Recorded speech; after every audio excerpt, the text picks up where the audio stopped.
Cristóbal, ¿cómo nos ha ido como sociedad a los dominicanos con la Constitución del 2010? ¿Hemos avanzado? ¿Ha dado resultados esas modificaciones y las adaptaciones de las diferentes leyes? ¿Cómo ha ido ese proceso en estos 8 años? Mira, empecemos por las adaptaciones legislativas. La magnitud de la reforma constitucional del año 2010 fue tal que obligó a elaborar, a listar una serie considerabilísima, hacer una lista considerabilísima de leyes que había que crear, leyes que había que adaptar y leyes que había que reformar, y hago la diferencia entre adaptar y reformar. Adaptaciones. Todas las leyes que hablaban de secretarías de Estado, que en lo adelante, después de la Constitución, debían ser ministerios. Pero también había reformas legales importantes que había que hacer, cuestiones ya de contenido. Ese proceso se inició ya en la última etapa de la presidencia, de la última presidencia del doctor Leonel Fernández. Se inició con ímpetu y efectivamente las leyes, digamos, más urgentes, la ley orgánica del Tribunal Constitucional y de los procedimientos constitucionales de la que dependía la creación y puesta en funcionamiento del órgano, se adoptó en el 2011 la ley del Tribunal Superior Electoral, y así se puede, hay una ley la ley 107.13, que es la ley que reconoce los derechos de las personas frente a la administración pública y que define los procedimientos de producción de los actos administrativos, etcétera. O sea, se han producido una serie importante de normas que eran necesarias una vez proclamada la Constitución. Ahora bien, quedan leyes críticas sobre las cuales no ha podido haber consenso para su adopción.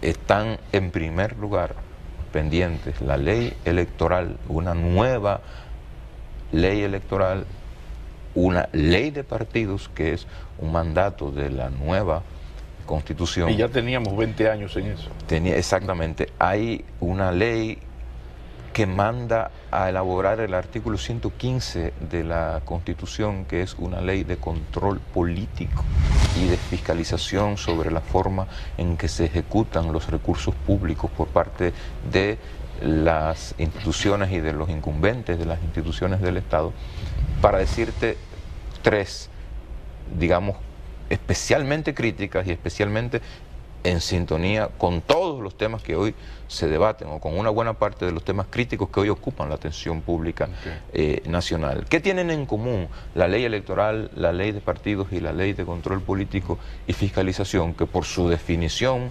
propenden a someter a control la actuación de los órganos del poder público, y ese elemento ha impedido que se puedan aprobar las tres. La ley de control político y fiscalización, hay un proyecto desde el 16 de agosto del 2010 en el Congreso Nacional, que lo sometió el senador Julio César Valentín el día que se juramentó como senador. Bueno, aquí en el año 97 comenzó Onofre Rojas, que era el director de la reforma al Estado.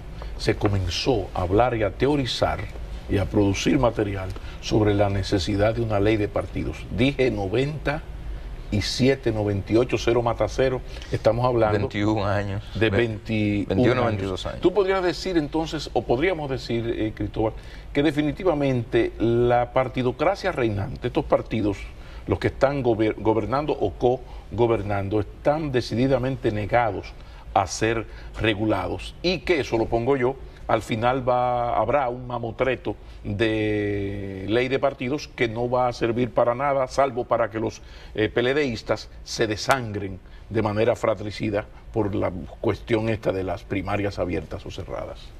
Mira, yo que he tenido, digamos, he creído, y todavía no he dejado de creer en la posibilidad de que se apruebe la ley, empiezo a poner en duda esa probabilidad antes de las elecciones, porque ya está la convocatoria a una legislatura extraordinaria por parte del presidente de la República ya nos va a encontrar el 16 de agosto en días. En días. Y las últimas noticias que tenemos es de que hay nuevos escenarios de discordia respecto de la aprobación de la ley. Donde antes se lograron acuerdos, surgen interlineados que obstaculizan el acuerdo para que se apruebe la ley. Entonces, en definitiva se trata de eso. Los partidos políticos no quieren ser regulados, no lo han querido nunca. Pero que el asunto es más grave, porque ahora estamos peleando con la posibilidad de una ley de partidos que, como bien dices, cuando viene a ver ni paz, porque 0 mata 0, estamos a 4, 5, el lunes estaremos a 6, estamos a 10 días.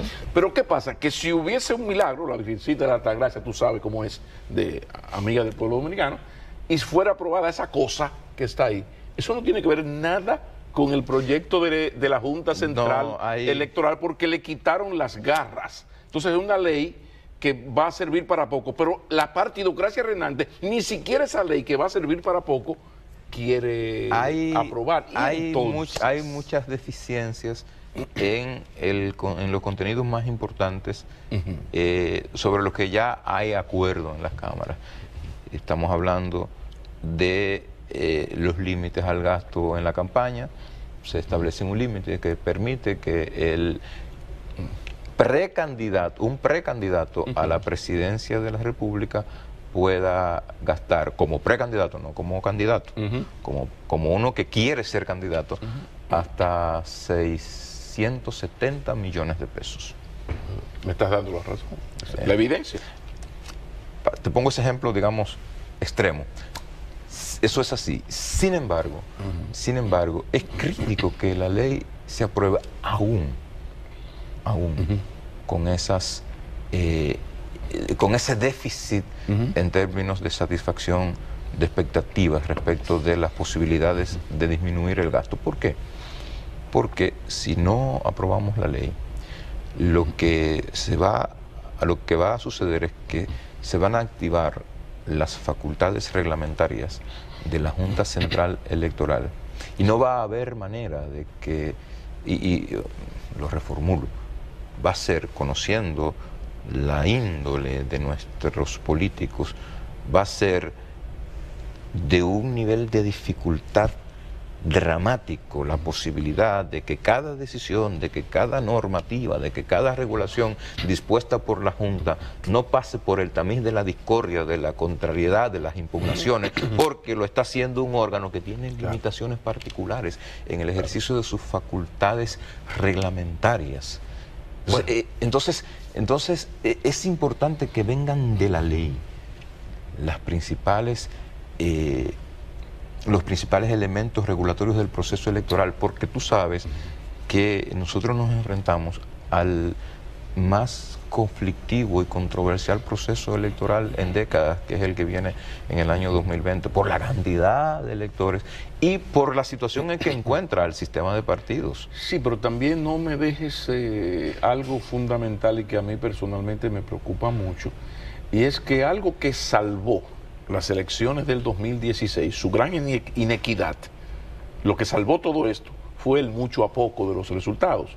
Cuando tú me llevas millón y tanto de ventaja y me ganas 62-36, bueno, ha habido irregularidades, este tipo de cosas, sí, pero bueno, yo te gané.